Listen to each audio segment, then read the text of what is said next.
আশা করি সবাই ভালো আছেন। তো এই ক্লাসের মধ্যে আমরা শিখব কিভাবে আমরা অটোক্যাডের ড্রয়িংকে প্রিন্ট করতে পারবো এবং পিডিএফ তৈরি করতে পারবো। তো তার জন্য প্রথমে আমাদেরকে সফটওয়্যারটিকে ওপেন করতে হবে। আমরা সফটওয়্যারটি ওপেন করতেছি। তো আমাদের সফটওয়্যারটি ওপেন হয়ে গেল। ওপেন করার পর সেই সেভ করা ফাইলটিকে আমরা এখন ওপেন করব। তো সেখান থেকে আমরা এই যে ফাইলে ক্লিক করব। ফাইলে ক্লিক করার পরে ওপেনে ক্লিক করার পর তারপর আমাদের যেই ফাইলটি আমরা ড্রয়িং করেছিলাম সেই ফাইলটিতে ক্লিক করব। তারপর আমরা ওপেনে ক্লিক করব। ওপেনে ক্লিক করার পর দেখুন আমাদের যেই ফাইলটি আমরা ড্রয়িং করেছিলাম সেই ড্রয়িং করা ফাইলটি যেটি আমরা সেভ করে রেখেছিলাম ড্রয়িং করার পর সেটি আমাদের সামনে ওপেন হয়ে গেছে। তো এই যে দেখুন এখানে আমি কিছু লেখা সুন্দর মতো লিখে আমি আগে রেডি করে রেখেছি। তারপর এখানে উত্তর দক্ষিণ রেখা দিবেন। উত্তর দক্ষিণ রেখা দেওয়ার পর তারপরে এখানে আপনি আপনার জমির যে অবস্থান আছে সেই অবস্থানটি এখানে লিখে ফেলবেন। তারপর এখানে কোন দিকে কত ফিট আছে সেগুলো আপনি এখানে লিখে ফেলবেন। তারপর এখানে আপনি মালিকদের এখানে স্বাক্ষর যদি হয় তাহলে এখানে মালিকদের স্বাক্ষরের একটি জায়গা আপনি এখানে রাখবেন। তারপর এখানে আপনি যারা সাক্ষী আছে সেই সাক্ষীদের জায়গা আপনি এখানে রাখবেন। তারপর এখানে আপনি আপনার ঠিকানাটি দিবেন যে আপনি আপনার নাম ঠিকানা এগুলো লিখবেন। তারপর এখানে আপনি একটা নোট লিখে দিবেন যে আপনি যদি এটি আপনার কোন নকশা অনুযায়ী যদি পরিমাপ করে থাকেন তাহলে লিখে দিবেন যে নকশা অনুযায়ী পরিমাপ করা হয়েছে। কোন নকশা অনুযায়ী পরিমাপ করা হয়েছে সেটিও আপনি লিখে দিবেন। যদি আপনার সিএস নকশা দিয়ে পরিমাপ করা হয়ে থাকে তাহলে এখানে লিখে দিবেন যে আপনি সিএস নকশা দিয়ে পরিমাপ করতেছেন। যদি বিএস নকশা দিয়ে পরিমাপ করেন তাহলে এখানে লিখে দিবেন যে বিএস নকশা দিয়ে পরিমাপ করা হয়েছে। আর যদি আপনি কোনো নকশা ছাড়া এমনিতেই জমিটি পরিমাপ করে এসেছেন তাহলে আপনি এখানে লিখে দিবেন যে আপনি এই জমিটি এখানে যে দখল আছে সেই দখলের ভিত্তিতে আপনি জমিটি পরিমাপ করেছেন। তাহলে আপনার আর কোনো ঝামেলা থাকবে না। নতুবা আপনি যদি এখানে কোনো নোট না লিখে দেন তখন দেখা যাবে যে আপনার এক জরিপের নকশার সাথে আরেক জরিপের নকশার অনেক সময় মিল থাকে না। আবার সরেজমিনের অবস্থানের সাথে নকশার মিল থাকে না। আবার নকশার সাথে সরেজমিনের অবস্থান মিল থাকে না। তখন আপনি একটা ড্রয়িং করে আপনি দিয়ে দিলেন। ওইটা একজনে দেখলো যে আপনার নকশা অনুযায়ী আর আপনি দিলেন হলো সরেজমিনের অবস্থা অনুযায়ী। তখন কিন্তু ওইখানে মিলবে না। তখন কিন্তু আপনাকে একটি দোষারোপ করার সুযোগ তৈরি হয়ে যাবে। বা পরবর্তীতেও যদি আপনি কোনো ঝামেলা এড়াতে চান তাহলে সেই ক্ষেত্রে আপনি এখানে এই নোটগুলো লিখে দিবেন। তাহলে আপনার আর কোনো ঝামেলার মধ্যে পড়ার কোনো সম্ভাবনা এখানে থাকবে না। তারপর এখানে আমরা যখন এই যে উত্তর দক্ষিণ তারপর এখানে ড্রয়িং করা মোটামুটি শেষ। আমরা এই যে ড্রয়িংটি আছে এই ড্রয়িংটিকে আমরা এখন প্রিন্ট করে আমরা জনগণকে সরবরাহ করব। জনগণকে সরবরাহ করার জন্য এটা একটু চাপিয়ে নিই আমি। তারপর জনগণকে সরবরাহ করার জন্য আমরা এখানে এই অংশটিকে প্রিন্ট করতে হবে। এই অংশটিকে প্রিন্ট করার জন্য আমরা কি করব? আচ্ছা, এখানে আরেকটি কথা আমি আপনাদেরকে বলে দিই। আপনারা যদি কেউ প্যাড ব্যবহার করেন যে উপরে আপনাদের নাম ঠিকানা সবকিছু লেখা থাকে, তো সেই ক্ষেত্রে উপরে একটু অংশ আপনি খালি রেখে তারপরে মনে করুন যে আপনি বাকি ড্রয়িং গুলো করবেন। অথবা প্রিন্ট করার সময় আপনি একটু জায়গা উপরে রাখবেন যেন আপনার প্রিন্টের সময় আপনার যেই লেখাগুলো আপনি নতুন প্রিন্ট হচ্ছে সেগুলো যেন আপনার উপরের যে লেখাগুলো আছে সেগুলোর সাথে না মানে আপনার ডুপ্লিকেট হয়ে যায়। সেজন্য আপনি একটু সেটিংটা ঠিক করে নেবেন। ঠিক আছে? তো তারপরে আমি এখানে আপনাদেরকে দেখাচ্ছি যে কিভাবে আপনারা প্রিন্ট করবেন। প্রিন্ট করার জন্য আপনাকে প্রথমেই এই যে ফাইলে ক্লিক করতে হবে। ফাইলে ক্লিক করার পর আপনাকে প্লট করতে হবে। এই যে তারপরে এখানে যাবেন হলো প্লটে। এই প্লটে আপনি ক্লিক করবেন। প্লটে ক্লিক করার পর তারপরে আপনি এখানে একটু পেজ সেটআপ করতে হবে। এখানে আপনার এই যে প্রিন্টার প্লটার, এখানে প্রিন্টার করার সময় আপনি নাম লিখে দিবেন যে আপনি কোন মানে বিষয়টি দিয়ে আপনি এখানে প্রিন্ট করতে চাচ্ছেন। তো আপনার কোন জিনিসটি দিয়ে আপনি তারপর এখানে কিন্তু আপনার অনেকগুলো অপশন আছে। আপনার প্রিন্ট করার অনেকগুলো অপশন আছে। তো এখানে আমার এইচপি লেজারজেট প্রফেশনাল পি আপনার 1102 একটি প্রিন্টার আমার আছে। তো আমি এই প্রিন্টারটি দিয়ে আমি প্রিন্ট করতে চাচ্ছি। তাহলে এই প্রিন্টারটি আমি এখান থেকে সিলেক্ট করে দিলাম। সিলেক্ট করে দেওয়ার পরে নাম এই যে প্লটার এগুলো কিন্তু আপনার এখানে অটোমেটিক সিস্টেমে চলে আসছে। তারপর এখানে আপনাকে যেটা করতে হবে এই যে সেন্টার দা প্লট, এখানে আপনি ক্লিক করে দিবেন। সেন্টার দা প্লটে ক্লিক করে দেওয়ার পরে তারপরে আপনি এখানে এই যে ডিসপ্লেতে ক্লিক করবেন। ডিসপ্লেতে ক্লিক করে তারপর এখানে আপনি উইন্ডোতে ক্লিক করবেন। উইন্ডোতে ক্লিক করার পর তারপরে আপনি কতটুকু জায়গা আপনি প্রিন্ট করতে চাচ্ছেন ততটুকুকে আপনি একটি সিলেক্ট করে নেবেন। আর এটা সিলেক্ট করার সময় আপনি অবশ্যই এখানে চেষ্টা করবেন যে আপনার যে পেজটি আপনি মানে প্রিন্ট করবেন ওই পেজটির যে সাইজ আছে ওই সাইজ মোতাবেক করার চেষ্টা করবেন। তারপরে আমি এখানে এতটুকু আমি সিলেক্ট করে দিচ্ছি যে আমার এতটুকু জায়গা আমার প্রয়োজন। তো আমি এতটুকুকে আমি কি করলাম সিলেক্ট করে দিলাম। সিলেক্ট করে দেওয়ার পর তারপর এখানে দেখুন যে এখানে প্রিভিউ অপশন আসছে। এই প্রিভিউতে আমি দেখতে পারবো যে আমার যেটুকু আমি প্লট করেছি ততটুকু কিভাবে কোন অবস্থায় আছে। আমি এখানে প্রিভিউটি ক্লিক করে দেখতেছি যে এই যে দেখুন, প্রিভিউতে ক্লিক করার পর এখানে আমাকে দেখাচ্ছে যে প্রিন্ট করার সময় বা প্রিন্ট করার পর আমার পেজের মধ্যে কোন অবস্থায় এটি থাকবে সেই অবস্থাটি আমাকে এখানে দেখাচ্ছে। এই যে দেখুন সুন্দর করে, এই যে খুব সুন্দর হয়ে গেছে। আপনার যে পৃষ্ঠাটি আছে এখানে সাদা কালো, সরি এখানে সাদা যে পৃষ্ঠাটি আছে এই সাদা পৃষ্ঠাটির মধ্যে আপনি এখানে দেখতে পাবেন যে আপনার প্রিন্ট করার পর আপনার যে এই দাগগুলো আছে বা আপনার যে ড্রয়িং গুলো আছে এই ড্রয়িং গুলো কোন অবস্থা হবে।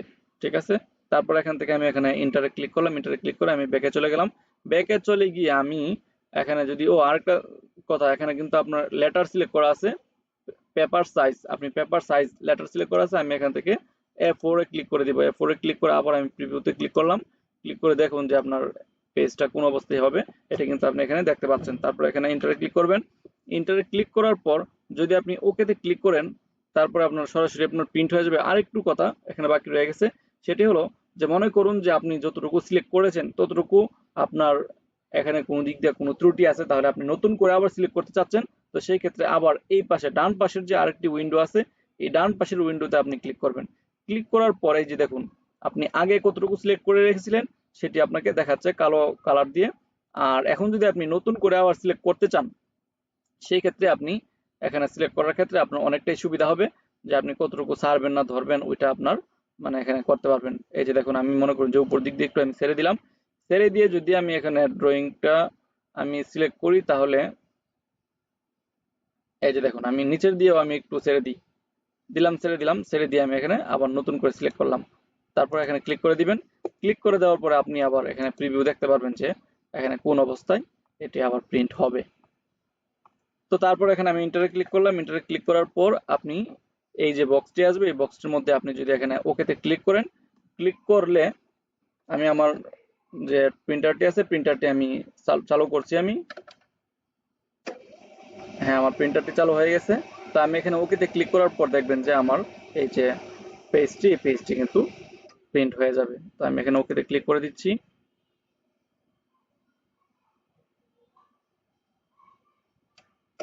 এই যে আমার প্রিন্টারটা কিন্তু কাজ করতেছে যে আমার এখানে কিন্তু এই পৃষ্ঠাটি প্রিন্ট হচ্ছে। আমি কিন্তু এই যে আমার এখানে যে ড্রয়িংটি করেছিলাম এই ড্রয়িংটি কিন্তু আমি প্রিন্ট করে ফেলেছি। আপনারাও এভাবে প্রিন্ট করে ফেলতে পারবেন। তারপর আরেকটি বিষয় আসে, এখানে যদি আপনি চান যে আপনার এই যে ড্রয়িংটি আপনি করেছেন এই ড্রয়িংটি আপনার কাছে কোনো প্রিন্টার নেই, যে আপনি যে আপনার সরাসরি আপনার ল্যাপটপ বা কম্পিউটার থেকে আপনি যে প্রিন্ট করবেন আপনার কোনো প্রিন্টার নেই, তাহলে আপনি এই অটোক্যাড সফটওয়্যারটি আছে এরকম মানে জায়গা খুব কমই আছে। অর্থাৎ আপনি যদি মানে সারা শহরও খুঁজেন দেখবেন যে আপনার কিছু জায়গার মধ্যে অটোক্যাড সফটওয়্যারটি দিয়ে ওনারা প্রিন্ট করে বা কাজ করে, আর বেশিরভাগ জায়গার মধ্যে আপনি অটোক্যাড সফটওয়্যারটির ব্যবহারকারী আপনি খুবই কমই পাবেন। তো সেই ক্ষেত্রে আপনি যদি প্রিন্ট করতে যান, প্রিন্ট করতে গিয়ে আপনি বিভিন্ন ঝামেলায় পড়তে পারেন। তো সেই ক্ষেত্রে আপনার এই ঝামেলাগুলো এড়ানোর জন্য আপনি এই জায়গাটুকু আপনি পিডিএফ করে ফেলবেন। প্রিন্ট করার পরিবর্তে আপনি যদি পিডিএফ করে ফেলেন তাহলে কিন্তু আপনি সুন্দর মতো যে কোনো জায়গা থেকে আপনি প্রিন্ট করে ফেলতে পারবেন। তারপরে আমি আপনাদেরকে দেখাচ্ছি এখন যে কিভাবে আপনারা পিডিএফ বানাবেন। তাহলে এখানে ওই যে আগের মতোই ফাইলে ক্লিক করবেন। ফাইলে ক্লিক করে আবার ওই যে প্লটে ক্লিক করবেন।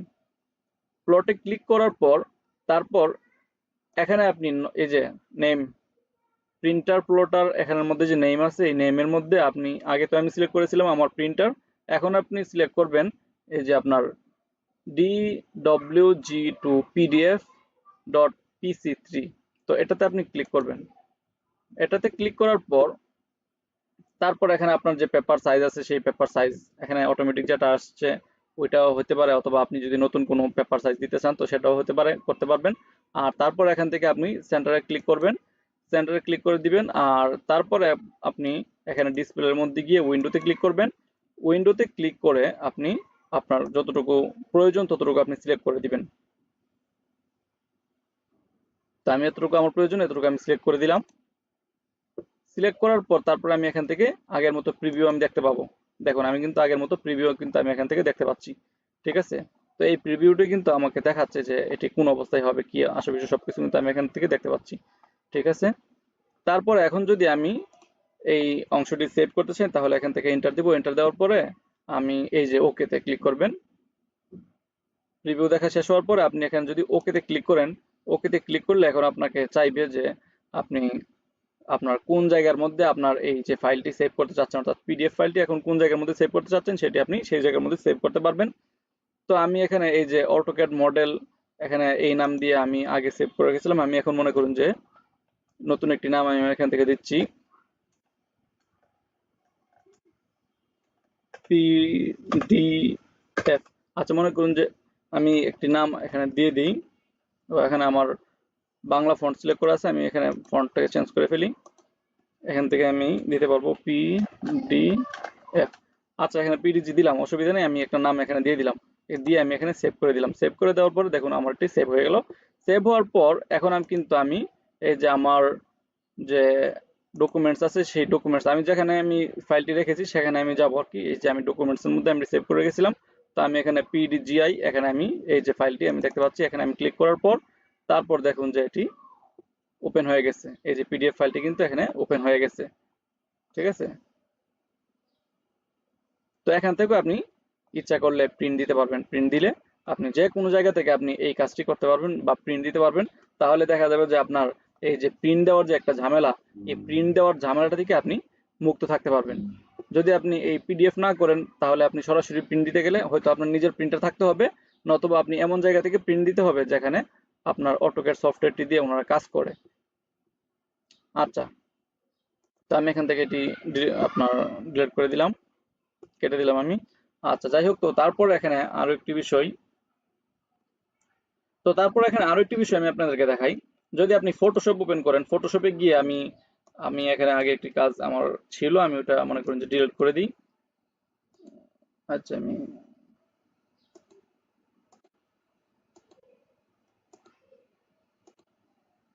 আচ্ছা, তো এখানে আপনি যদি চান যে আপনার যে পেজ সেটআপ আছে সেই পেজ সেটআপটি যদি আপনি অটোক্যাড সফটওয়্যারের মধ্যে সরাসরি যদি আপনি পেজ সেটআপ করতে পারেন তাহলে তো খুব ভালো। আর যদি আপনি সরাসরি পেজ সেটআপ যদি আপনি না করতে পারেন তাহলে আপনি কিন্তু এই যে আপনার যে ড্রয়িংটি আছে এই ড্রয়িংটি কিন্তু সরাসরি আপনার এই যে আপনার ফটোশপ সফটওয়্যারের মধ্যে গিয়ে ওপেন করে, ফটোশপের মধ্যে গিয়ে যদি আপনি এটি ওপেন করে দেন তাহলে কিন্তু আপনি সেখানে গিয়েও যদি আপনি আপনি আপনার পেজগুলো আপনি সেটআপ করতে পারবেন। সেখান থেকেও আপনি আপনার পেজগুলো সেটআপ করতে পারবেন যে আপনার কিভাবে কি করবেন না করবেন সবকিছু কিন্তু আপনি এখান থেকে সুন্দর মতো সেটআপ করতে পারবেন। এখন আপনি যদি এভাবে প্রিন্ট দিতে চান তাহলে এভাবে হবে, আর যদি চান যে না আমি একটু মানে অন্যভাবে প্রিন্ট দিব, আপনার খুশি, আপনি যেভাবে খুশি সেভাবে কিন্তু আপনি এখানে প্রিন্ট দিতে পারবেন, কোনো অসুবিধা নেই।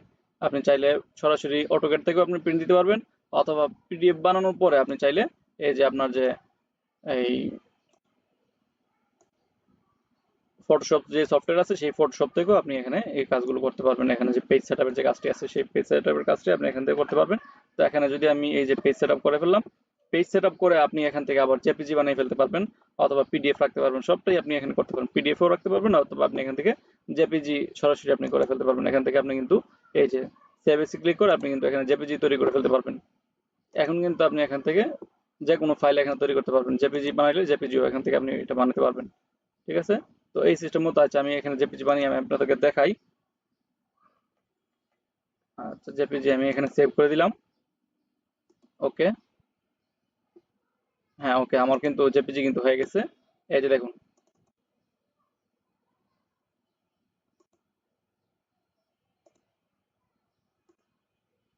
এই যে দেখুন জেপিজি কিন্তু এটি হয়ে গেছে। এখন আপনি চাইলে এখন যে কোনো ভাবেই যে কোনো জায়গা থেকে আপনি প্রিন্ট দিতে পারবেন, কোনো মানে দ্বিধা ছাড়াই, কোনো সমস্যা ছাড়াই। এই সিস্টেম মতো যদি আপনি কাজ করেন তাহলে ইনশাল্লাহ আশা করি আপনার আর কোনো জায়গায় কোনো মানে ঠেকে যাওয়ার যে একটা সম্ভাবনা বা কোনো একটা আটকে যাওয়ার যে একটা সম্ভাবনা, সেই আটকে যাওয়ার সম্ভাবনাটি আর থাকবে না। তো এইভাবে যদি আপনি কাজ করেন তাহলে আপনি দেখা যাবে যে আপনি যে কোনো জায়গা থেকে আপনার প্রিন্টার প্রয়োজন নেই, আপনি যে কোনো জায়গা থেকে প্রিন্ট দিতে পারবেন, কোনো অসুবিধা নেই। তো আজকের ক্লাসে এ পর্যন্তই। আমি